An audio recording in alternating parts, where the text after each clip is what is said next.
Well,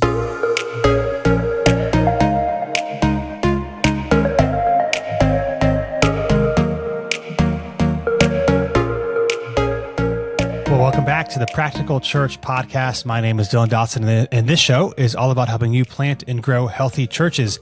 Today on the show, I'm going to share with you 5 things that pastors delay that eventually cost them more. So 5 things we can do if we're not careful that we kind of put off that actually cost us more in the long run. And so I'm going to practically talk about what does it look like to face them head on as opposed to kicking it down the field. And as we get into today's episode, as always, this show is brought to you in partnership with Mission Support. Mission Support knows that you want to be effective in ministry, but again, if you're like a lot of ministry leaders, you've got a lot of things going on, and you probably feel like you never have enough time, energy, or expertise to get everything done.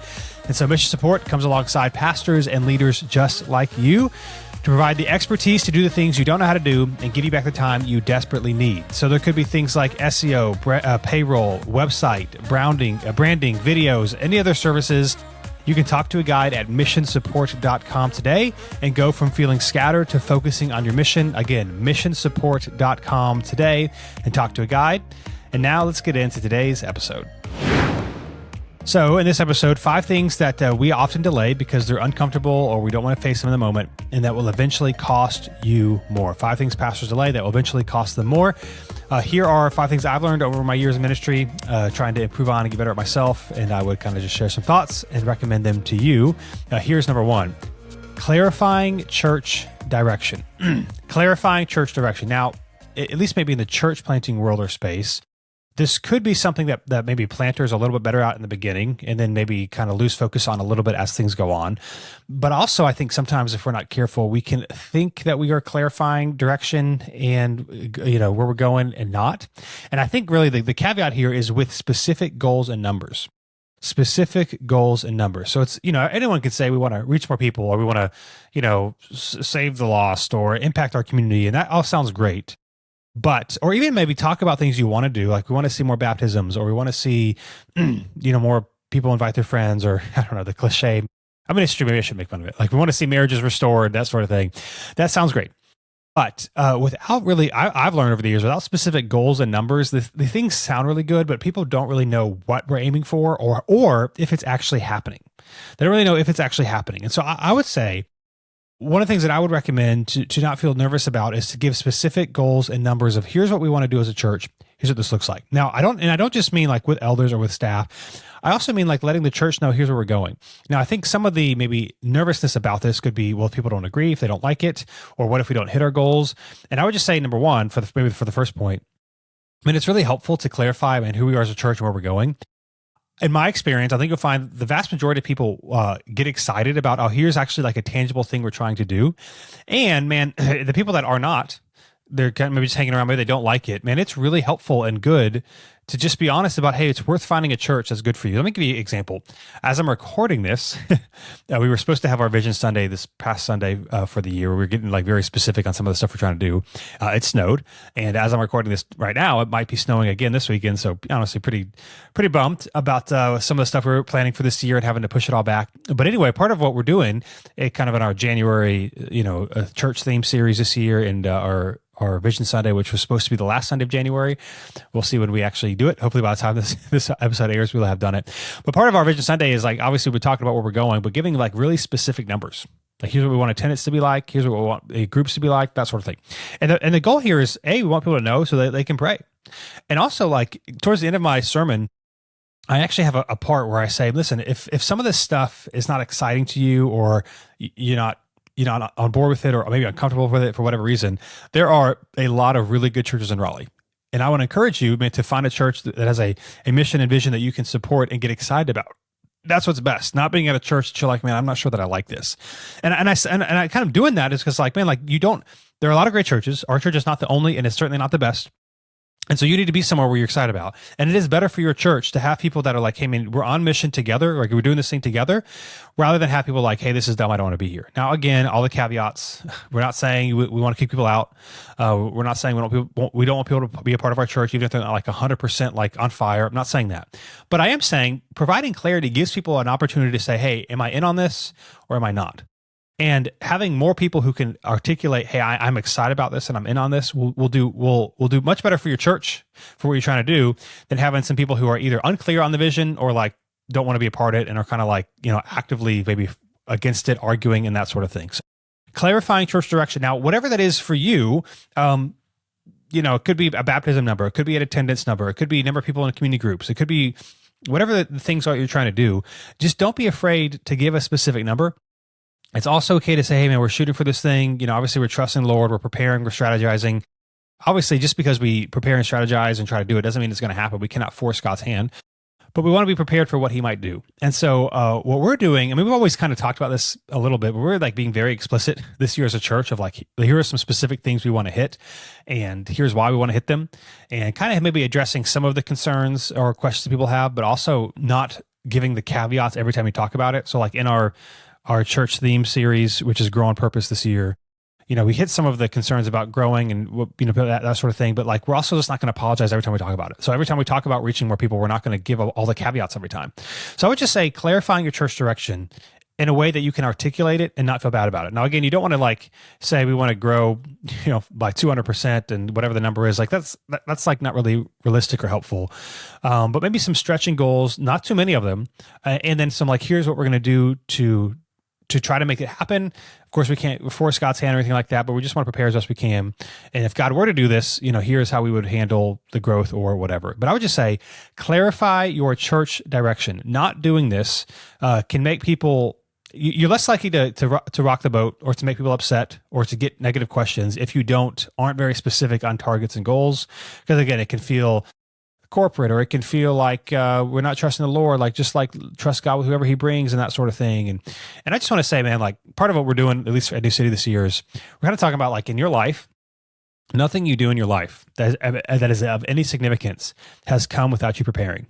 If you're married, if you got a job, if you went to college, if you had kids, like all these things we do in our life, things that maybe goals that you hit or things that you prepared for. Things that you don't prepare for is like the lottery, and that rarely happens to hardly anybody. And those that do win the lottery, actually, most of them end up being worse off a year or two later than before they won the lottery anyway. So the lottery doesn't work in life. So we should like be proactive. We read things like in 2 Kings chapter 4 with Elisha and the widow who prepared the jars, or things like in Nehemiah chapter 4 where Nehemiah is strategically planning how we are going to build the wall. We can't make it happen, but we're praying, we're fasting, we're planning. Here's what it's going to look like, and hoping God's going to do it. And that's what they do. So all throughout Scripture, you see people preparing and planning, not like this lottery system of like, well, we'll just see what happens. That's not how it works. So clarifying church direction with specific goals and numbers. I would say if you feel stagnant or just discouraged or not sure, where the church direction is going, not just saying, hey, here's the things like we want to do, like in theory, but practically. How many people in groups? How many people serving? Maybe a giving goal, maybe a Sunday attendance, or whatever the things that you're like want to focus on or improve. Set specific goals and numbers and share them with the church. Clarify the church direction. You're much more likely to make an impact and see results, as opposed to just like mushily talking about, hey, we would like to see more people or whatever with our baptisms, but not giving a specific target on there. So I would just say, man, delaying that is going to cost you time. I know it feels a little bit like you're putting yourself out there, and obviously there's a little bit of, you're more likely to receive criticism or, pushback if you have a specific thing and someone doesn't like it. But I also would say, like most people, man, they don't care. They like the church. They trust the church. They want direction and clarity where we're going. And the majority of people are going to be really excited about it. I told this with our staff, like this year, as we're kind of being more vocal about some of these things. I was like, my goal is like 85%, 15%. If 85% of our people are excited about it and 15% of people are like, hey, I don't like this, that's a good goal. That's a good goal, especially because we haven't been as explicit on some of these things in the past. And again, not to demonize or say the people that don't like it, there's anything wrong with them. Not at all. Again, there's a lot of great churches that people can go to if they're uncomfortable in any way. But also, again, one person will complain and we'll assume that like the whole church feels like that when the vast majority of people are not going to say anything. How many Google reviews have you left in your life that were 5-star versus 1-star? It's like most of the time we don't leave a review unless it was like exceptionally amazing or just bad. But if it was like good and we liked it and we're excited about it, man, it's very rare we're going to leave a Google review unless it's really bad. So if you're upset about something, you leave a bad Google review. So I'll have to say, expect some pushback. Doesn't mean it's a bad thing. But clarifying the church direction with specific goals and numbers, the more you delay that, the more it could cost you. That was number one. Number two is saying no to good things. So delaying this. So not saying no to good things will cost you. Because here's the deal. Your church can't do everything. It cannot do everything. And so the sooner that you can be okay with offering just the things that your church can offer, the better you will feel. And the less you'll feel like you have to excuse or make up or like defend, here's why our church does this or whatever. So people can lead their own stuff if they want, but like whatever you can do, you can do. Let me give you like example that happened like last week. We had somebody who signed up for a community group and they wanted weekends. And by weekends, it was like Friday or Saturday. And we don't have, weekend community groups. We just don't. We used to have a Friday group and it's like people are out of town too much. It's just too hard to be consistent. So like we don't offer them. And they were kind of like upset about like, well, we were really hoping we could find a group on a Friday or Saturday, but we could potentially do this night if we had to. And it's hard because their kids are older and sports. And so I get it. I'm not knocking their preference, but what could happen is, if you're not maybe been around for a bit and know this, you can feel really bad. It's like, oh, maybe we need to start a new group on the weekends or man, this is the church that we are. This is the size that we are. This is what we offer. And I'm not saying we said this to them, but I'm just saying in my mind internally, here's what I'm thinking. We can only offer what we can offer.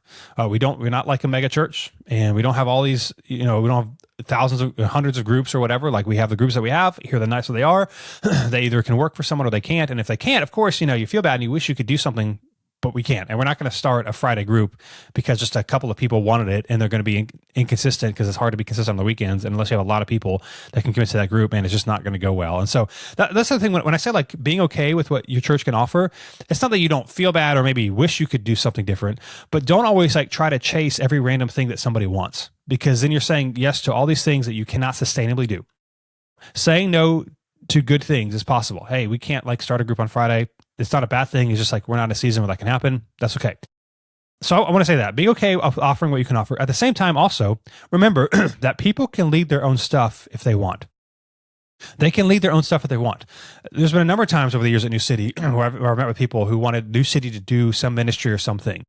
And my conversation around this is always, hey, that's great. Maybe we're having this conversation because God wants you to lead it. So not God wants you to tell the church to do something and then you show up when you have the time. But it's like, man, if you're really passionate about this, you lead it and we'll support you and we'll start organically, just be a word of mouth thing. And then maybe we do it a couple of times. And if it gains momentum, it can be more of an official church thing. But this sounds like something you're really passionate about. Why don't you lead it? And very rarely does it actually happen. And I'm not knocking people for having suggestions, but it's like, man, we can't do all these things randomly and have someone be there. Again, over the years, what I've learned, especially earlier in New City when, we did some of these things. I remember, let me give you a practical example. In the first year or two of New City, someone was like, we need to start like this young adults, 20s something gathering. And so we did it, and it was like twice a month on a Tuesday or Wednesday or Thursday. I don't know what it was, but wasn't, it was like once or twice. It was like twice a month, I think. And a couple people were really excited about it. And then some of the people that were most excited about it, they had jobs and they had things, whatever. And so we did this for a couple of months. And the people that were like, hey, we should do this. They came to like 50% of the events because they had a work thing or they had this going on. And that's fine. But what I realized was like, oh, you want us to create this ministry thing that when you're available, you can go to, but if you can't go, or if you have to rearrange your schedule, you're not really going to do that. And I'm not knocking them for it, but I realized, people have a lot of good ideas or things they want to have happen, but they don't want to be the ones to do it. They just want it to be there so that when they have the time, they can show up. And listen, it doesn't work that way. Leadership doesn't work that way. Church planning doesn't work that way. And so if someone is really excited about something, they can lead it. And if they're like, hey, I really can't, or I don't have time, that's fine. But it's like, we can't like have ideas to make someone else do their idea. So saying no to good things, the more you delay doing this, the more random stuff you have going on, the more frustrated you'll be. And just the poor job, all the stuff that you do will go. Because like, hey, when we go to this young adults thing and like no one really shows up, or we have this Friday night community group and it's like not really good. And so it's like, instead of joining another group, I have a bad Friday night group experience. So now I just don't do a group at all. And so that's what I'm talking about. It's like, it's okay to offer what you can offer, lead what you can lead. You can't do everything, and that's okay. And don't really have to, you could say, hey, I'm sorry we don't have a Friday group, for example, but you don't have to apologize that you don't have a million things for every situation and season of life. There's a lot of, especially if you live in America, there's a lot of great churches that offer lots of different things. So just because you can't doesn't mean if it's really important to somebody, they can't find a church that might do that thing. So again, whether it's a community group, a ministry someone wants to start, some event that people want to do, saying no to good things is important if you want to be healthy and sustainable. Now, I would say, I kind of mentioned this, maybe just a side tip for things that maybe you want to say yes to.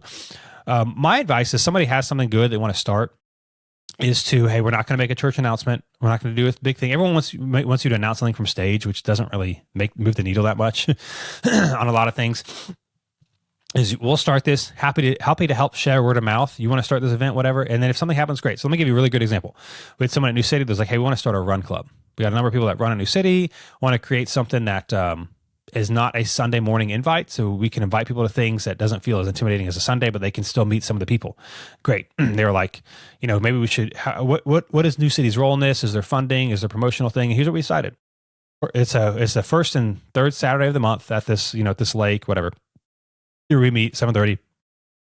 I was like, well, why don't you just try it and see what the momentum's like? And so they had the first test run in January. Now it's starting officially in February. And the first one, a lot of people came, and it seems to be a really exciting thing. It's for guys and girls and all that. So we're going to give it a couple months, and if it gets a lot of momentum, then New City will put some money into it. We might buy some running hats or some shirts, some merch. It's not necessarily probably going to be like a stage announcement during our announcement time, but we'll put it like in the church newsletter, and we're just like a kind of organically let it happen. But the people that want to do this, again, it's not like an official ministry of New City Church. There's two guys that want to do this. They're taking it and running with it. Pardon my pun. And if it gains momentum, great. We'll kind of like make this more of a thing. But it wasn't like someone said, hey, New City should start a run club. Now, Dylan, you start it. It's like, well, that was never going to happen. Now, that's not what they asked, but that also was never going to happen. Like, I'll go and support that sort of thing. So that's what I say, man. Say no to good things is important. If someone who's really want to do something, let them start it and see if there's momentum before you officially say, hey, this is our church ministry. Because if you say, hey, our church is doing this thing and it doesn't really get off the ground, it kind of looks like you didn't really think through it. And then the next thing you start, people start to wondering, well, is this going to be a thing either, or are they going to continue with it or not? All that to say, saying no to good things is something that people will delay, that costs them more. Don't feel bad saying, here's what we can offer. And this is also too where I clarifying church direction, like visions and goals can help. It's like, will this help us hit our vision? If not, at least in this season, it's not something that we are going to do. So that is number 2. Number 3, dressing underperformance. Dressing underperformance. So this could be a staff or a volunteer. Staff or volunteer, addressing underperformance. So again, in the church world, we kind of feel bad. Hey, you're doing this thing. We're just trying to be nice. You're trying to fill a position. We don't say anything. So you got to be very clear on that. So, staff underperformance, I think having regular meetings with your staff, weekly, monthly, whatever. So it's not like this awkward thing of like, hey, we need to have a conversation about this. It's like, you can kind of talk about how things are going. If you have a volunteer in a position that's not going well, like you got to be following up and do better. So like, for example, for us, I think give you a volunteer example. A lot of churches talk about like their announcement time and how awkward it is. And as I talk to pastors, part of it is, they don't prepare ahead of time and they don't like send out the announcements and they don't do a run through. So people don't like talk through and practice, whatever. Part of it is like the people are really awkward that do it. Now, I'm not saying you have to have superstars doing your, all-star communicators. So you don't have to, I'm not saying that at all. But if they're awkward or it's clear they don't prepare, they shouldn't be doing it. So at New City, we only have people do next steps that actually clearly have prepared or try and are not like super duper awkward. And so over the years, we've had different people do it and tried it. Like it just wasn't great. And so we didn't have them keep doing it. Because it matters, man. It's like not the end of the world, but if like it's super awkward, if it's cringy, especially if we always talk about our Connect card during next steps, and it's really important if someone fills out a Connect card, then we're much more likely for them to stay and get retained because they're going to be met with, followed up with, get more information, all that sort of thing. And so like it matters that this isn't done poorly. And so we'll rotate people off next steps if it's clear it's like really awkward or if it's clear that they don't prepare. It's like, well, if you're just kind of coming up here and winging it and you're not good enough to just wing it, you're not going to be doing next steps. Also, staff performance as well. If a staff is doing something really bad, after a while, I mean, obviously you have to give growth and grace and that sort of thing, but if someone's like really bad at something, and people start to wonder, like, why is this person in leadership? It starts to make them not trust the church as much. And maybe even not trust you as a leader. It might not be your fault. It might be someone else's, but it's like, hey, especially if like you're a lead pastor or whatever, it's like, hey, don't you know, like this isn't going well? So addressing underperformance is important and not doing that. I know it's awkward and hard, but the longer you wait, the more awkward it gets. And then people start to question, man, do you even know what's going on? And of course, not good for the church. So addressing underperformance, that was number 3. The next one, number 4, is their weekly schedule. So 5 things pastor delay that cost them more. Having a good weekly schedule. Now, this is one of my big soapboxes, so I talk about this a lot. A big culprit of this is sermon prep. You need to do it in the same place every week at the same time. It needs to be a very consistent thing that you do not move. But if you're not like consistent on your schedule, I mean, here's when I generally take meetings, here's when I don't take meetings, here's when I work on some of the stuff that takes more creative energy. And it's, I schedule it in my calendar as opposed to just trying to fit it in. Things will go as well. And the longer you delay that, this is where people talk about being busy or being burnt out. I think a lot of burnout in ministry happens because on the maybe the positive is our calendars are very flexible and they're up to us to kind of put together. But if you're not disciplined in that, or you don't have a lot of experience in that, it can become very overwhelming because you're not like, oh, I need to do this in this time block and I need to do this in this time block. Is like, well, I could kind of get to whenever I want to. So things take longer to do. And then it always feels like we've got going on. We check our email a bunch. That's a normal thing that people like to do. And so you check your email a bunch thinking that counts as like actually getting stuff done, but it doesn't. And so then you're doing stuff at night. You don't have good rhythms about like your phone use at night and how many ministry evenings you're doing things. And so your weekly schedule's all over the place. And I would just say, man, the earlier you can dial it in, the better. Obviously there are exceptions to the rule, but you should be able to answer like how many ministry nights do we do things a week? When is my sermon prep? When is my creative thinking prep? Whether I'm writing a community group leader guide or scheduling volunteers or whatever you're doing, like this stuff is important. I got to do it every week and I need to be like mentally fresh. I need to put on my calendar and I just don't move it. Now, of course, again, exceptions, that's fine. But you need to have some guardrails around your time. And if you don't, the more you delay it, the more busier you'll feel, the more burnt out you'll feel, the more stressed you'll feel. And I think a lot of this is unnecessary because we just haven't had like better stuff on our time. So I think there's a lot of resources that can help. Cal Newport's a favorite of mine. So he has a book called Deep Work, among other things, Slow Productivity, So Good They Can't Ignore You. He's really helpful because Deep Work is one of my favorites because it talks about how to be efficient with your time, but it also gives like really practical tools on what it looks like. So I would recommend something like that. But a weekly schedule that's all over the place, not good.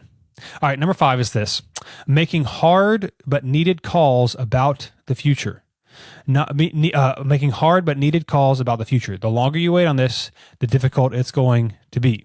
The longer you wait on this, the difficult it's going to be. So it could be, space or a church direction or a staffing decision.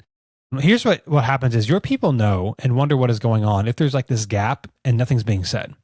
So if you need to make a hard call on like, hey, we need to close down this ministry, or we need to move locations, or we need to, do something about this staff time. Like the longer you wait, it's just not good because people know there's a problem and it leads to a lack of trust. This is maybe a very light example, but I think it's helpful. Years ago, in the first space that we launched in, it was not very big. And so we eventually went from 1 to 2 services, and our services were shorter then and that sort of thing. And so we did 9:15 and 11. 9:15 and 11. Now, if we were to do 2 services now, we're in a school, we got a big auditorium. If we were to do 2 services now, we would do 9:15 and 11, but that's because our services are longer and we've got more stuff going on. Back then, they were not. And so it became very apparent, like that first week we did 9:15 and 11, it was too much space because our services were about an hour, ish, 60, 65 minutes. So there's like 35 minutes between service times. Now, our space was small. Our auditorium had like 70 something chairs, which really means there were like 50 something people in there. It was a small thing. So because there's not that many people and we had 40 minutes between services, the first service, those who were leaving already left. And there was like this awkward gap between first service and when the second service people showed up. And because there was a lot less people, there was like no energy. And I was like, oh, like this isn't good. And it became very apparent. Like the first week, I was like, this is not good. And so I remember talking to one of our elders and I was like, what do we do here? I was like, we could wait like 2 or 3 more weeks, or we could do something. And so the second week, it was bad again. And I was like, okay. So typically the church decision, in my experience, would be like this. So it was very obvious. We did 2 weeks. It's too much time. It's kind of this awkwardness between services. People in the first or second service are not seeing each other. And so it's like, well, let's make an announcement in 3 weeks. So next Sunday, let's make an announcement that in 2 weeks we're going to go, and 1 week we're going to go. And it's like, no, this was obvious. And so what we did was after the second Sunday, before we even met again, and again, church size, all these things go into play. We were not very big. We were just like, hey, this coming Sunday, 9:30 and 11. So after that second time after the service, we didn't announce it on a Sunday morning. It was like that afternoon. We're like, this isn't good. Everyone knows it's not good. We need to switch it. So we did the social media thing. We did the texting thing. We did the email newsletter. I personally texted a bunch of people, that sort of thing, letting them know that going forward, it's 9:30 and 11. So we didn't wait 3 weeks. We didn't wait to have two more Sundays to announce it on Sunday because, not everyone's there on Sunday too. So they wouldn't even hear the announcement. And it was like so obvious. So we moved quickly. Now, I'm not always saying that you should necessarily change your service times on a Sunday afternoon for the next Sunday without, more advance notice. I'm not saying that, but in that situation, that was the wiser direction. So making a hard but needed calls about the future, like it should happen. If we got this staffing issue, if we need to raise money, if we need to move, if we need to try to start another location, your people will wonder, hey, what is going on? Why are they not doing anything about it? So don't delay making hard calls. Obviously, pray, seek direction, do that sort of thing. But when it becomes abundantly clear, we need to make a decision on X. You need to make a decision on X. And it might be hard and uncomfortable and not something you want to do, but the longer you wait, the less stress you'll have in your people. So making hard but needed calls about the future. Now, one more little bonus one, just want to talk about briefly, is another thing that pastors delay that eventually costs them more is not being there on Sunday morning or at some ministry thing. In other words, I would say you don't have to be at everything all the time. This is actually number 6, and I actually wrote 5 in the title, so we're just going to go with it. So actually there's kind of 6 things. So this we'll say bonus. That way we can keep the title what it is. Not being there on a Sunday morning or some ministry thing. Here's what I would say, especially early on, we feel like we got to be there at everything. And yeah, there is some truth to that. You're starting out, but the earlier you can miss a Sunday, the better. And I'm not saying like within the first couple of months. I'm not saying you got to do that, but it's kind of like, I put it this way, when a husband and wife have their first child, one of the things that Christine and I really recommend is you need to go on a date night without your baby within the first month. And I know you're nervous and anxious and what's going to happen to my kid and blah, blah, blah. You've got to do that, because the earlier you can get away from your kid, the healthier you'll be, the healthier your kid will be. Because what will happen is your kid will be 2 years old and they've never spent any time away from mom and dad. And it's like, well, that's not healthy, because then the mom and dad get really anxious all the time. And it's like, that's good. So the earlier you can get a date night without your baby, do it. It'll be better for you to kind of just rip the Band-Aid off. Everybody's going to be okay. And I think the same thing with ministry. It's like, preaching like 48 Sundays your first year is not smart. Going to every ministry thing is not smart. Now, I'm not saying don't go. And I'm not saying if you got the time, the church isn't very big. I do think this is not like, hey, just take a bunch of time off. You should not operate. If you're a church plant, you should not operate. You're the pastor of a church that's been around for 20 years, who doesn't go to a lot of this stuff, because they got a lot going on. It's important that you should be there, but I would say, it's important to be like, hey, I'm going to strategically take off like a Sunday or two, or I'm going to strategically not go to this ministry thing if there's a lot of various ministry things going on, just because it shows you it's going to be okay. It shows your people everything's going to be okay. There's some discernment here, so I'm not saying, well, we're a month in and I want to just kind of set the precedent that I'm not going to be at everything. I'm not saying that. I think there is some wisdom in the beginning. There's a little bit of we're getting after it. We're doing all the things, that sort of stuff. But I just think, man, if you can take a couple of Sundays off that first year, being very intentional about not being there, it'll be good for you, your church. You'll realize, I think more than anything else is better for you. It's not, I don't think your people really care. I think it's better for you to know like everything is going to be okay. The church is not going to break down. It empowers other people to step up if you're not going to be there. But not being there on a Sunday or some ministry thing, this is more so like for newer church planters. I think it'll be really good. The longer you delay, you could be 2 or 3 years in, you've only missed like one Sunday because you absolutely had to. That's just not a really great, healthy place to be. So this was 5 plus a bonus, things that pastors delay that eventually cost them more. Again, recap: clarifying church direction, you want to do it sooner. Saying no to good things, you want to do that sooner. Addressing underperformance, again, don't delay it. Number 4, weekly schedule. You kind of want to get that dialed in. Obviously, things can change over time, but have a kind of like a baseline of kind of how you operate. Number 5, making hard calls, hard but needed calls about the future. Once you guys kind of know what you got to do, you should make a decision. And then don't be there for every Sunday or ministry thing, especially in the beginning, so that you can realize the church will be okay and you'll be okay. And those are things that pastors delay that eventually cost them more. My observation with this episode has to do with just recent stuff going on in North Carolina and maybe parts of the United States with weather. So as I'm recording this is on this is a Tuesday. The last week, there was a bunch of like snow, ice. People didn't know what they're going to do. And then, Saturday, a bunch of churches I was texting, that's what pastor friends were like, hey, should we make an announcement? And then, of course, as I'm recording this again on a Tuesday, this coming Saturday, they're calling for snow and stuff. I mean, who knows when it gets there, but it's, they're calling for snow stuff again. What was difficult about this past weekend, at least where I'm at, is originally it was supposed to be a bunch of snow, but then it turned to freezing rain. And it's like, in the Raleigh, North Carolina area, I mean, if you get snow, everything shuts down. And so eventually it was going to be like, earlier in the week it was like 4, 5, 6 inches or maybe more of snow. And it's like, yeah, if we get 4 inches of snow on a Saturday night, it's easy to cancel. But it was freezing. It turned to freezing rain, and that's like a lot more nebulous. It's like, what does that actually mean? It's not good for travel and sleet. And it was just kind of confusing. And so a lot of people, it became very clear that Saturday afternoon, Saturday night, like this was going to start, and it was not really going to be drivable Sunday morning because it was going to freeze overnight. And it was not just going to be snow, it was going to be like ice, because frozen rain, I guess I learned a lot more about this. It comes down as rain because it's cold enough. It's freezing the temperature wise, but in the upper atmosphere, it's warmer. So then it comes out as snow, and then it melts to rain, and it doesn't have time to turn back into snow again or whatever before it hits the ground. So it hits the ground as rain, but then it freezes on impact. So a lot more power outages and all that sort of thing. And so it was kind of a weird thing. I was like, it's a freezing rain. If it was snow, it would have been very obvious. And so people were like, do we say something? Now, obviously, waiting until Saturday to cancel is totally fine because people aren't really making a decision. Then they kind of know.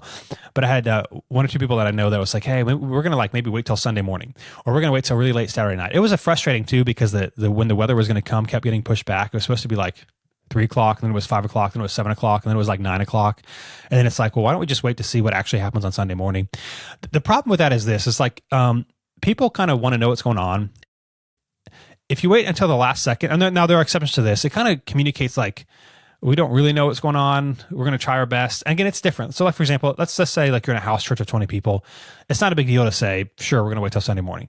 But if you're, bigger than that, and you've got volunteers and that sort of thing, and you're trying to like, well, what's the latest possible second on a Sunday morning until we have to cancel? I just don't think that's wise. I don't think it's fair to your people because they're like, well, it's probably not going to be bad. And then you kind of put them in an awkward situation like, well, should we prepare to be there? Should we not? And so it just made me think of with weather cancellations or cancellations of any time, you don't need to like do it 3 days in advance. But once you kind of know it's not going to happen, don't wait until the last second, because I do think it can hurt your credibility a little bit. Now, again, it depends on your church size and the scope and scale of all the stuff you have going on, for sure. And if it was like for us, it was a weather event, like we don't know, it might not freezing rain at all. Well, then sure, like waiting till Sunday morning, whoever can show up, that's fine. But when it becomes obvious, hey, this like isn't a great thing, or the weather, the news, they like to scare you. That's how they get you to watch them. And so of course they're going to make you seem like you're going to die if you not if you drive, if you just open your front door and making sure you're going to die. I just think it's wise to, not wait until the very last second if you have to. You don't need to do it too preemptively early. Some people were like on Thursday, we're waiting to see what the weather's like, and we'll let you know on Saturday. It's like, well, obviously you're going to wait and see. You're looking to see what the weather's going to be like. But don't wait until the last possible second if you can, because I just think it kind of communicates a lack of. I think it can hurt your trust with your people. It's not the end of the world, but it's like, be wise and be smart, is I guess what I'm trying to say. Don't wait till the last possible second to cancel something if you know with very good probability it's not going to happen. So the personal growth tip for this episode is how to get results. How to get results. Here's the deal. Goals don't deliver new results. So it's not about necessarily goals. Goals don't deliver new results. New lifestyles do. And a lifestyle isn't merely an end result, but an ongoing process. Therefore, my recommendation is focus your energy on building better habits, not chasing better results. Focus on building better habits, not chasing better results. Goals are great, for sure. You can't achieve something if you're not aiming for it. So you should have goals, but unless you have a lifestyle conducive to your goal will never be attainable. You need a lifestyle change. So my advice is set a goal, but focus on the necessary habits. Set a goal, but focus on the habits. And so here's what I want to do. That's the goal. And here is how I'm going to do it. Here is my habit or my lifestyle. And if you have the right processes in place, you will achieve your goals. If you have the right habits in place, you will achieve your goals. After all, goals are typically the result of a different type of desired life. That's what they are. So goals are, if I change my life, I can actually hit them. So let me give you an example. People want to lose weight and feel better and feel healthier. That's great. Not because there is something inherently magical about losing 30 pounds. So maybe you want to lose 30 pounds, but it's not like the 30 pounds that what matters. It's how you feel. That's what matters. I mean, 30 pounds might make you feel better, but it's feeling better. That's the goal. People want to run a marathon because they want to be in shape, not because something inherently magical happens at the 26.2 mile mark or the half marathon at the 13.1 mile mark. I mean, yeah, sure. That's like when we kind of schedule, half marathons and marathons, and you can say you've ran one, that's sure, but there's nothing magical about 13.1 miles. That's just kind of what we designate. So that's a good goal to shoot for, but it's not about running 13.1 miles. It's about being the type of person who can run 13.1 miles. Or couples want to schedule maybe 2 date nights a month because they want a better marriage, not because St. Valentine gives a reward to those who do. Right. The end result is it's not necessarily the two dates. The end result, the goal is a better marriage. So goals can be a helpful way to measure a new lifestyle. This means that as long as you are developing the appropriate habit, and this is important, it is okay if it takes you longer to hit your goal than you originally planned. It is okay if you set a goal, things are going slower, but you're creating a better habit and lifestyle. That's what's more important. That's what's more important. Because what you need to do, what I need to do is chase better habits. And if you do, results will follow. The goals are great, but it's really about the lifestyle. So chase better habits and results will follow. Today's question comes from a pastor I was talking to a couple weeks ago. And yeah, he was just asking, he's a newer guy, newer church planter, been around for about a year or two. And he was asking how to handle feedback and criticism. Because obviously there are going to be people who say things they don't like and that sort of thing. I have a couple of thoughts, just in general, just a couple of general thoughts on feedback and criticism. Number one, it is not a bad thing. Sometimes we feel really bad or we think it's bad. It's good that people feel empowered enough, or you have a healthy enough environment where people feel like they can share their thoughts. Now, of course, there are some exceptions to this. Someone could be rude or abrasive, or you might have the same person who's always complaining about something. But I always say, in one way, I welcome it because obviously they care about the church enough to say something, and they also feel like they can say something. So it's not bad. It's also not bad that people have desires and wants. That's not bad either. So it's okay. I just want to say, to get feedback and criticism, it is okay. And if you never get any feedback and criticism, it could be going back to kind of our first point today about setting church direction, because you haven't been clear about anything. So there's nothing for people to complain about. So it's not bad. Number two, I would say it's okay. Don't overemphasize the minority criticisms. So for me at New City Church, I don't play the, hey, somebody said. It's like, you give me a name or that somebody doesn't exist. Or if somebody was like, hey, a couple of people are upset about this, I'm like, who, how many? And if they can't share, and I get maybe sometimes they can't share, that's fine. But it's like, I would say, well, I would encourage that person to talk to me, because we don't make decisions anonymously. We just don't do that. And so it's okay to have criticism. Also, don't play the anonymous game. And also know that criticism, I remember, go back earlier to this episode, I said the 85-15, because we're kind of being very clear, more so than we ever have before, on some of our goals and directions. If 85% of our people are excited about it and 15% of our people aren't, that's okay. Now, if you actually, let's just say you have 100 people, and 85 people are either neutral, good, or excited. So they don't really say much. Maybe a couple people say they're excited, but it's fine. And then 15 people are upset. Again, if you're upset, you're much more likely to say something than if you're not. So let's imagine all 15 people, which this doesn't happen. Let's imagine all 15 people make known that they are upset. Well, if you hear from 15 different people out of 100 people, it seems like everyone must be upset, but that is not true. It is not true. So it is okay to have feedback. It's not a bad thing. And it's also okay. You just need to realize it is the minority. Now, if you're getting a lot of feedback, sure, obviously you need to listen to that. But if it's a random person here or there, that's not a normative thing. It is okay. And not everyone's going to be on the same page. Everyone's got different desires, backgrounds, expectations. And so, yeah, you set some sort of direction, or we're going to go somewhere. People have different thoughts on that. And also, I would just say this too. Remember that especially when it comes to a big church decision, church staff, elders, leadership, whatever, oftentimes we kind of think and pray about it for a little bit before we make an announcement. And then we make the announcement. We're excited about it because we've been thinking about it for 3, 6, 9 months, whatever. And then people have some questions. And I think sometimes we mistake questions or uncertainty with criticism.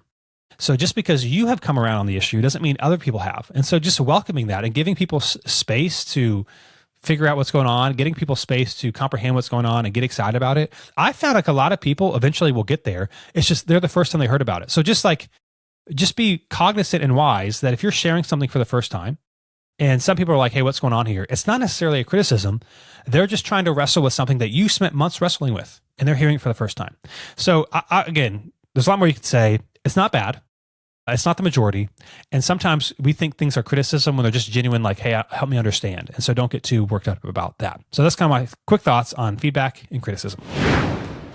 Well, thank you so much, as always, for joining me today on the Practical Church podcast. If you want more from the show, you can also go on Facebook and join the Practical Church Facebook group. People are asking questions and interacting there.